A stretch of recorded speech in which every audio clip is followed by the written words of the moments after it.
নিজের চোখে দেখার পরেও বৌমার প্রতি তোমার কোনো সন্দেহ হচ্ছে না? বৌমাকে বিশ্বাস করছো?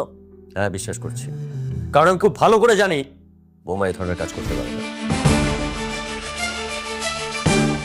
বাবা, আপনি যে সবসময় বেলিকে একটু বেশি বিশ্বাস করেন আর ওকে সব কিছুতে বেশি প্রশ্রয় দেন, সেটা যেমন আমরাও জানি, আপনিও জানেন। তাই বলে বেলি এমন একটা কাজ করবে আর আপনি ওর পক্ষ নিয়ে কথা বলবেন, এটা আপনার থেকে আশা করিনি। বৌমা, বেলি যে নির্দোষ সেটা তোমার ভাই বলবে। আবির, সবার সামনে সত্যি কথা খুলে বলো।